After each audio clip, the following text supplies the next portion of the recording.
Greetings! Welcome to another episode of Byte Club Cinema! I'm Dominic Bytes! Alright, and we're going to watch Faraway Paladin, episode 5. I think I scuffed the intro there, but that's fine, whatever. Oh, whoops, hold on. Ads are still playing. Okay, there we go. Now ads are done. Alright, so we're picking up here at Faraway Paladin, episode 5. Now, as you may gather, this is likely what I'm guessing anyway, because this is based on a light novel series. So it is.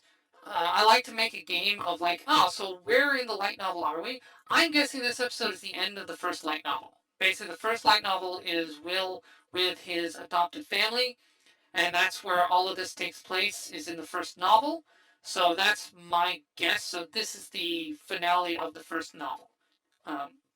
Excuse me. Which means the next episode will probably be the start of the second novel, and that's probably where we're going to run into the elf guy.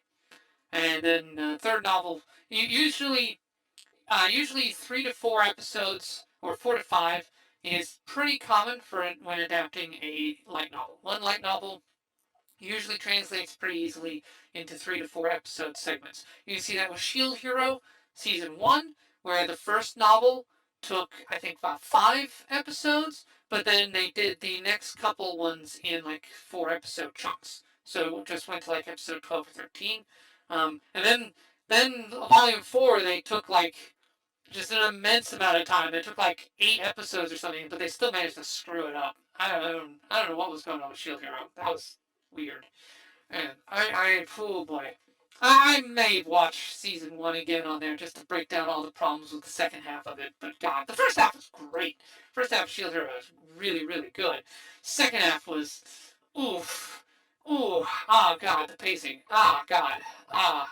Second season wasn't much better either, sadly. Although I think it reflected the issues with the source material on that one. But, oh boy. But yeah, so, so breakdown. So here we got 5 episodes of the first light novel. It's taking its time. It's giving us the info. So I think it'll have 2 more light novels here in the first season, and then that's it. So second season will probably start with light novel 4, and probably 4, 5, and 6. Ascendance of a Bookworm. I'd have to check. I think Ascendance of a Bookworm covers 9 light novel chapters over 39 episodes. So I think that's about the ratio there. I will eventually do Ascendance of a Bookworm. I think the anime is done, like it's 39 episodes. It hit a kind of a concluding part. The light novel's still going, but it really feels like the anime like hit a good finale spot and just took it. And it's good. And yeah, Ascendance of a Bookworm is probably one of my top 5 isekais of all time because it's very, very good. Okay. But enough about other shows. Let's focus on Faraway Paladin. So we had the big climatic showdown against a god. Sephiroth has descended. His name is Stagnate, and he is a god. He's not evil. He's misguided for sure, but he's not unnecessarily cruel or evil. He's not an idiot either. But he has a job to do. He's come to do it. He's made a contract. He's going to hold fast to that contract. Because it's like, no, you signed a contract. I'm going to enforce that. Typical god thing to do. Even the nice gods are going to get a little testy if you try to break a contract with them. It's just normal. So, but yeah, he's not outright evil. He is just misguided. What he does is wrong, but it's wrong by our morality. From his point of view, he's doing everything. He's doing a good thing, and his actions are consistent with that, which I like. As I mentioned before, Gus told us that the morality of the gods is not the same as ours. Their outlook is different because they exist on a different plane. They see things by different calculus than we do, and that shows in the actions. And I like that. I like gods who have a different take on what's good and bad than us. Gracefield is the cycle of life and death and rebirth. Stagnate wants to pause that cycle. So for some people, Gracefield is evil, because Gracefield is the one who takes away your loved ones and sends them to other places. And Stagnate would be good, because he's the one who wants to keep them there. Yeah, it's a perfectly valid argument. I disagree with it, but it's an argument you can make, and it flows. So, alright. As usual, no audio on the episode because copyright. Also, there's an overlay, mask on the video because copyright. However, the subtitles will be visible, so you can follow along that way. Alright, I'm going to start the episode here. Faraway Paladin, episode 5. 3, 2, 1, go! Alright, so Will just got done, really almost, I mean, not entirely defeating, but almost defeating Stagnate. Yeah. Oh, hey, we're skipping the intro. Okay. Well, at least, yeah. So no intro on this episode. So this is, yeah, there you go. Right. Stagnate was like, I'll let you think I'm angry. But, yeah, no, I'm really just after my original goal. Like, you impressed me, kid. Good job, kid. But, yeah, you're not my goal.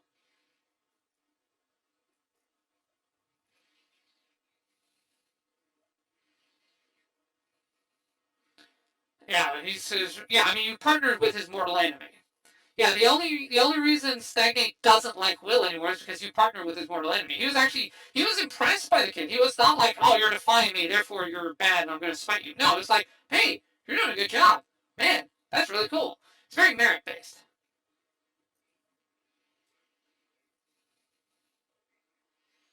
Yeah, right. But now with Gracefield's power,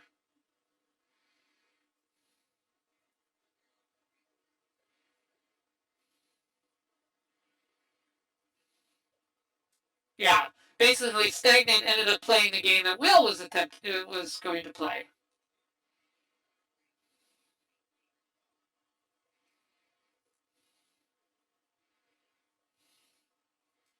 Yeah. But okay, he haven't lost yet. Gus has been neutralized though.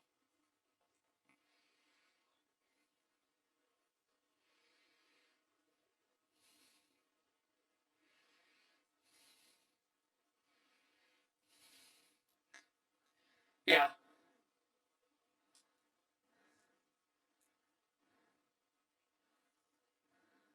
Uh-huh. And then, oh look, divine intervention.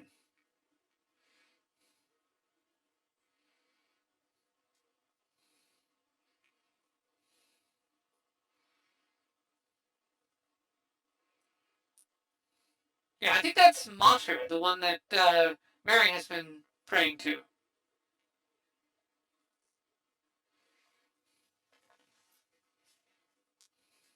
Yeah, modern. Okay, there you go.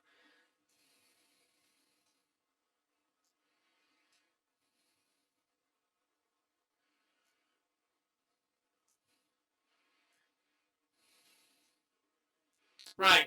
So that's why Mater had been giving her the communion bread for 200 for all that time. Yeah, Mary was essentially punishing herself. Yeah, Mary was punishing herself. It wasn't Mater punishing her. It was Mary.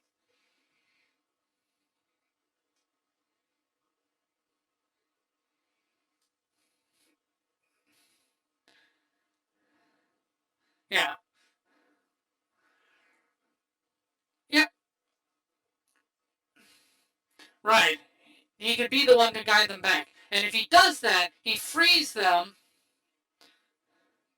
Flummox the guidance. Yeah. So basically, what Will, I mean, so essentially, Will has to kill his adopted parents, but it's the freedom from an eternity of servitude.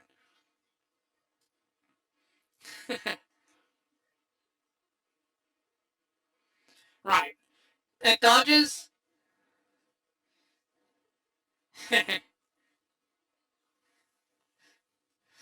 It's like, I'll use magic. And Gus is like, yeah, no.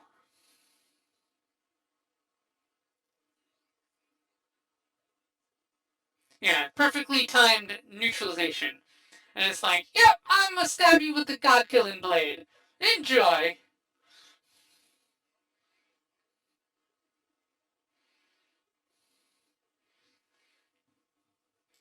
Yeah. Now at this point, now he's a little frustrated. Yeah. Now he's frustrated because it's like, damn it, kid, I wanted those two. You're stopping me, and you're affiliated with the one I hate the most.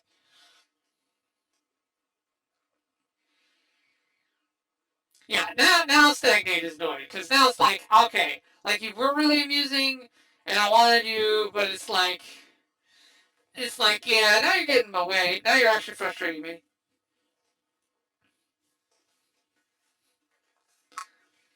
Yeah, and Will is like, yeah, no, I'm fine with dying eventually. I want to do good things, and then I'll die. So that's, by the way, this is another interesting. He has no fear of death. He has no fear of moving on because he's already died one.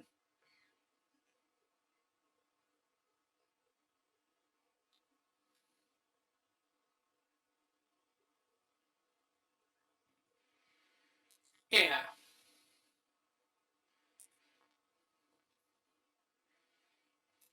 yeah. The Moder's intervention bought him time, and the fact that Gus already defeated him once, he used up his one-up technique already. Yeah, because otherwise he would have respawned here if Gus hadn't defeated him earlier.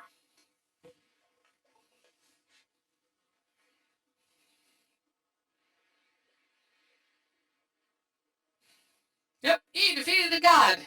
Welcome to adulthood, kid.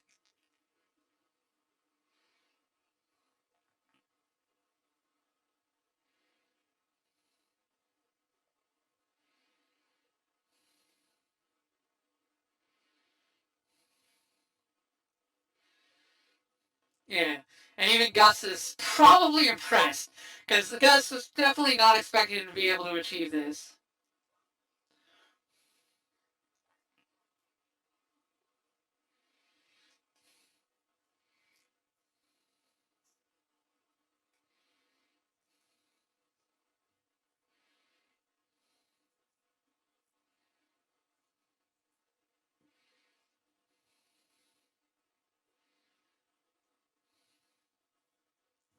Oh, stuff from the dwarves.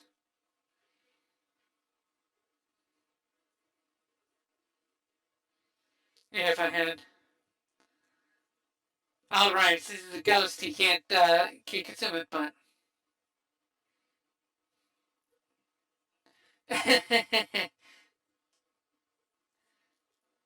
Yeah, yeah, no mercy for peeping.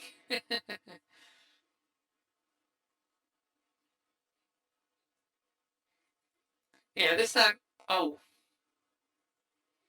that's right. Yeah, they're going to celebrate, but.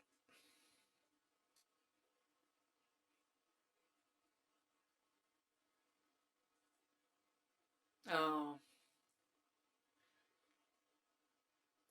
Denied selling our souls. Insisted we wanted to remain in it. Yeah.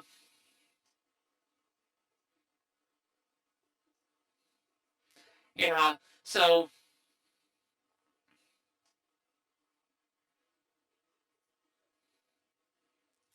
right.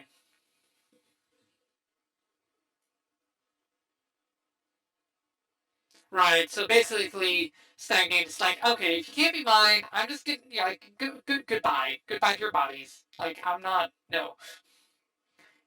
You want to move on? Fine, move on. I mean, that's what happens when you break a contract with a god. Like, they're not exactly nice about that. But, man, they did everything to save him, but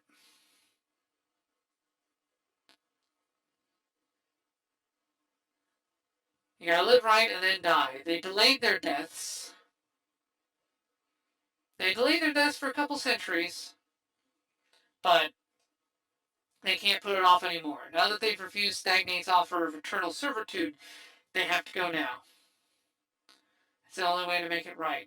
So, in a way, they were saved. They're not going to be servants of Stagnate for all of eternity.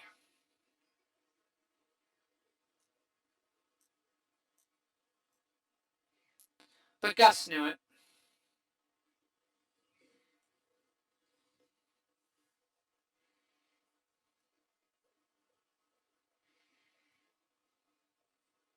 Yeah. Because, his last life he lost his parents. And now,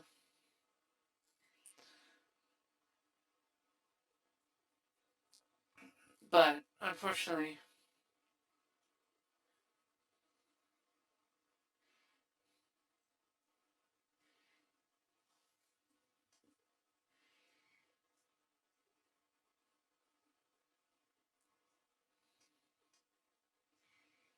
No. I mean, that's a sincere wish, but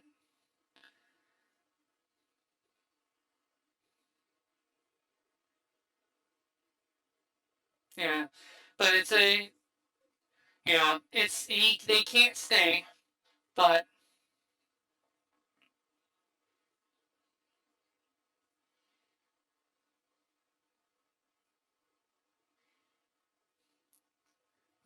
humans can live just fine as long as they eat and sleep.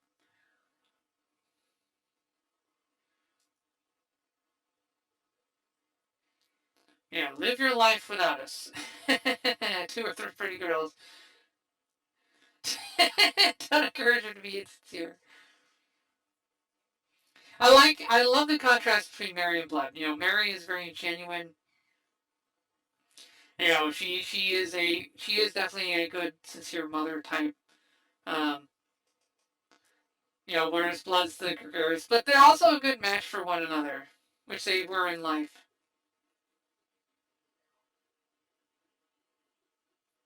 May end up with nothing but enemies. Even so, love. Even if the world hates you, make sure to do good things. Don't give in to destruction. Comfort others when they are sad.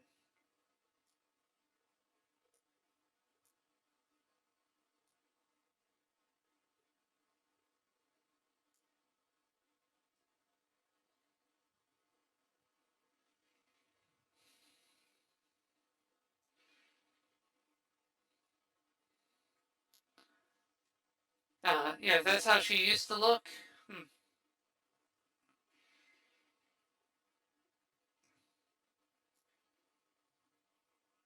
Yeah, will and determination from Blood, caring and love from Mary. Yes, essentially, essentially the best of both worlds. Strength and compassion. Strength and compassion. Balance. Essentially, what he has is balance between two aspects.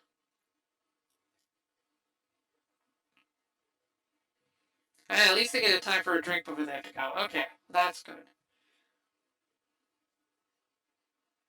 Yeah, their bodies are falling apart. They don't have much time, but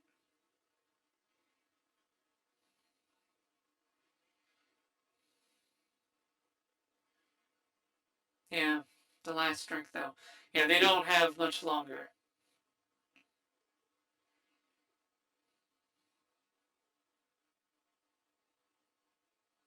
Yeah,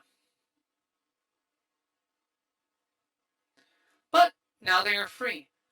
They instead of being held in place, Gracefield now guide them to a happier end. Yeah, maybe they get to be reborn together and live, you know, as a couple, since they're very clearly set up as a couple.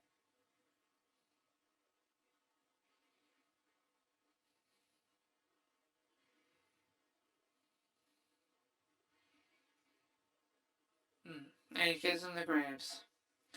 Yeah, he has to live on. And when you lose what matters, you have to live on. And that's another thing I really like about this show. Like it deals with loss in a very mature manner. You know, he lost his parents once, and it just broke him. Now he has the strength. He's lost his parent. Wait, why did you die? Like, wait a minute, hold on.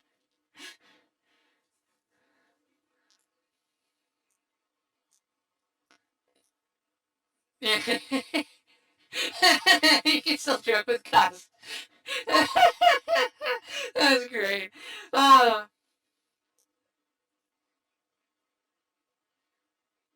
that is true. Take it. Wait. Oh, he was joking. He was like, wait, you mean take all your money? Wait, what? I lend it to you interest free. Wait, stagnant money will might as well be dead. Yep. The tale of the miser. Yeah.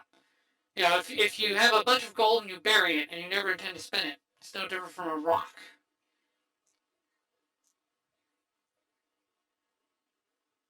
Right. So Gus managed to negotiate extra time.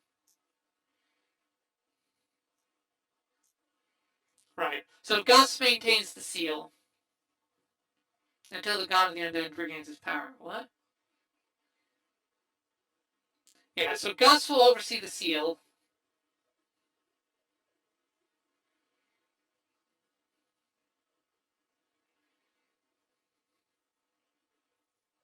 Giving them another 10, right. Yeah. Yeah, they knew that they had to leave. Yeah. Yeah, they knew that if they didn't get out then, they weren't going to get out. And, yeah.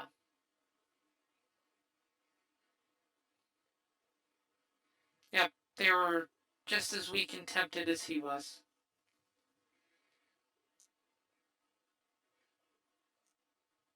Yeah, but Gus can handle it. Gus is a little more cold and calculating than they are. Right. But now we also have a time limit 10 years. Yeah. Gus will keep it safe for 10 years. Will's got 10 years to solve this problem. He needs to go out and find a solution. And he's got some starting money. Right. And now, but he also has to restore faith in Gracefield, too.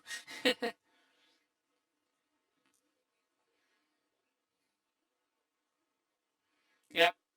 Yeah, you'll need starting cash.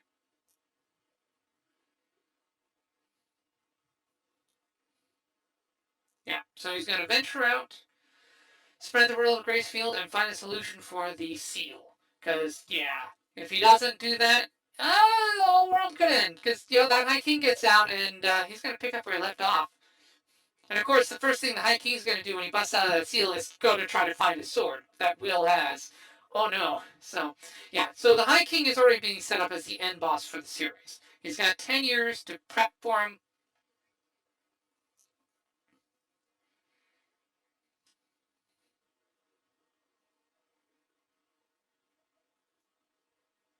Certain clans of elves and halflings. Yeah, the two parents create the last name. There we go. William Maryblood. His full name. Finally.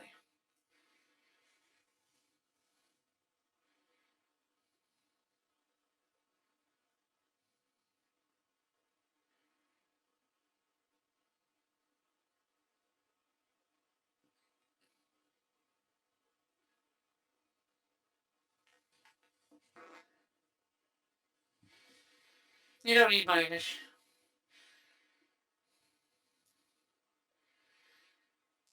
Yeah, old man Augustus is too much. We'll just go G. Gus.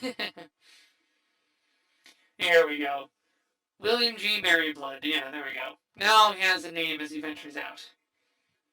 It's a name he inherits. It's a name of his strength. And I like these first 5 episodes because they show you, instead of us starting with him already in the wild and hinting at his backstory, we get it all at once. We share the emotional journey. And now, yeah, we will see how he adapts to going out there. Because, yeah, he's been alone with these three for like 15 years. He has no idea how the society out there functions. Plus, I mean, Gus's jewelry and stuff is like 200 years old. Those are antiques. The value on those suckers has probably increased immensely. But I like Gus's attitude. I'm going to put this money out there, make sure it grows. Stagnant money isn't what I'm about. I'm about growing my money, making it, building my fortune, not just holding my fortune. And that's an important difference between Gus and a miser. I like that. But yeah, this was, whew, I remember when this episode dropped, this made a lot of people tear up. And it even makes me tear up here. This is the second time watching it. Even I get emotional watching it. Because, yeah, man, Blood and Mary were really, really good characters. And the fact that, yep, nope, they don't get to stick around. This is it for them. They're gone. Bye. It's like, oh, you're going to kill his parents. And it's like the second time he's lost his parents. But it also shows Will's growth, because it also shows that this time, he can handle it. This time he has built the mental and physical resilience to take care of himself. He's able to move on. He's able to joke with Gus right after their death. He's got a much better handle on himself than he did last time. Hey, we get a little flashback. Hello, Fortress General.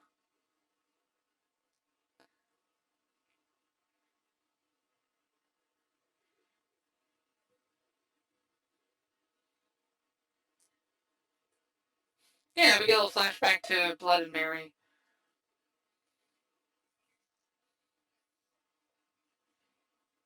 Stop the transformation undead. Okay, so she can also stop transformations.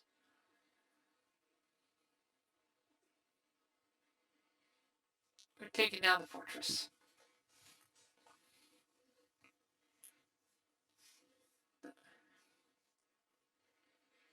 Yeah, so they defeated a general.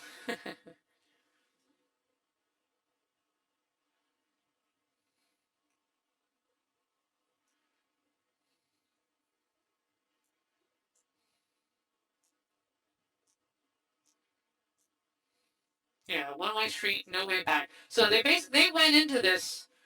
They went into this believing that it was a suicide mission.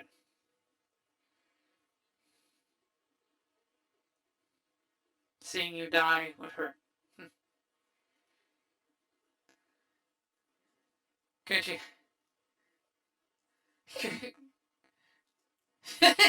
Yeah. So they. Yeah. So this is the other thing too. They really it confirms that they did have feelings for each other when they were alive. Like the flirting and back and forth and stuff is undead. It wasn't that it was unresolved. It but it does confirm, like, she's like, hey, couldn't you at least say you love me? And she's also able to and she's also able to push his buttons and move him around. Right. And we see a little bit more of Mary's personality. Right. And by this point, they were a couple. They haven't done anything. Yeah, they haven't slept together or anything, but they considered each other in a relationship. Now we see here getting married. Yeah. So by this point, they had already agreed to be husband and wife too. Yeah. So I like that bit because it tells us, like, okay, yeah, it wasn't just playful flirting that they were continuing. Like, they were serious with each other. They were going to get married. They had plans for the future. They just never got around to it because of the war.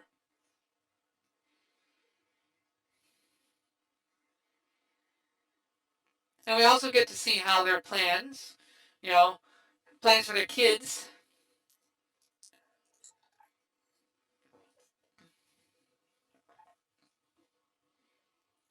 a very strong, clever failure. I'll teach them the smaller things.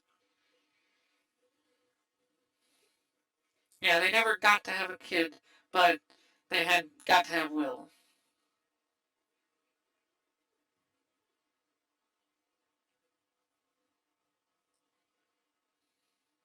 Yeah, the helmet of Will. Yeah. So then we get the title drop. They named him William for the name, the helmet of Will, with Will for short. Yeah, being deliberately. Yeah. So we see that the name Will, it comes from 200 years ago. That's what they were always planning to do from from day one, and their connection and stuff goes back that far.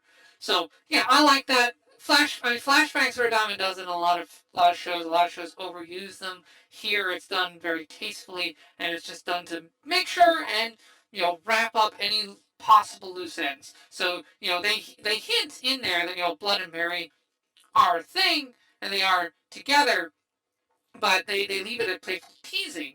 However, but no, we see it here. No, they were planning to get married. They were going to be a couple. And the only reason I guess they are not like a proper couple in the time is they're undead. So it's like, well, there's not much point. It's like you're a skeleton, you're a mummy. But hey, at least we're still we still have a thing for each other. We're undead. We're undead. Well, that sucks. They never did get her. Although I guess she did get her vegetable garden though, because she did start growing veggies. That's right. So and Gus did end up the grandpa. So yeah, one wonders what Gus's role was in their courtship. Probably pretty strong goal, I would guess. But yeah, that was episode 5. Yeah, this one made a lot of people tear up when it came out. It was really emotionally impactful. It is, oh yeah, it gut punches you. It's up there with many strong emotional um, episodes in anime, in my opinion, because it's done really well. It's not saying Violet Evergarden tear. Violet Evergarden will just tear your heart out over and over again, and you'll wish for more. But it's good. It's good because you really attach to Blood. I mean, Blood is a kind of tropey warrior character, but he's done well here. And Mary, likewise, on the tropey end, but she's done well. The dialogue is good. They have a spark of life to them. You really connect with them. So when you lose them, yeah, you feel it. You feel it. And you feel Will's loss as well. Excellent voice acting. Excellent writing on that. Really all comes together. So yeah, this is a brilliant episode. Absolutely superb. Probably the best episode in the series so far, I want to say. But I forgot how good the later episodes were. I know there's some episodes down the road that are also pretty good. Where we see Will have to deal with other matters. Like this one, like he's lost parents before, and I had to lose him again. So we see him facing the same battle. Well, there are other battles he's going to face that he didn't have to go through. Because his past life, he was kind of shut-in. He was kind of a useless shut-in. So he didn't really have friends or anything like that. So learn to deal with friendships and navigate that. That's new to him. So, yeah. And we'll get to see that here as we move forward. So that was episode 5. What I'm going to so if you're watching the VOD's going to end around here, and then we're going to watch episode 6 next. Hey, if you're watching the VOD, make sure to check me out live. I'm live like Tuesdays and Fridays or Thursdays and Fridays. I'm usually recording this live. Sniper's in the audience right now, for example. You can join and talk and say hi. I don't mind. I don't bite. So please check out the Twitch live. Join me for Minecraft playthroughs and things like that, because Minecraft's a lot of fun. So, all right. This is Dominic Bytes signing out. When next we meet, may your robot body be fully charged. Also, hi, Dominic! Hey, Dominic Bytes. Welcome. Welcome on by. Hey, yes, welcome to the stream, Dominic Bytes. Hopefully everything works out for you, buddy. Welcome to stream, Dominic! Hi, Dominic. Dominic. Yep. Hi. Thank you so much. I really appreciate it, though. Hello, Dominic. Hello, darling. How you doing, darling? Hello, Dominic. So, hello, Dominic. How are you doing? Welcome in. Dominic! Hello, Dominic. I hope you're doing good today. How's it going, Dominic? Welcome in. Mwah. Hi, Dominic. How you doing, cheese pie? Hi, Dominic. Hi, Dominic. Hi, Dominic. Hi, sweetie. It's good to see you. Hi, Dominic. Hi, Dominic. Dominic, hello. Hello, Dominic Bytes. Hello. Dominic Bytes. Hello. Dominic, thank you. Can you stop slamming shit? Hey, Dominic. Hello, Dominic Bytes. Hello. Dominic Bytes, you productive little devil. Dominic Bytes. Oh, it's you. Oh my god. Also, thank you for clipping as always, Dom. You are so sweet. I really appreciate you. You are an absolutely wonderful being, as all of you are.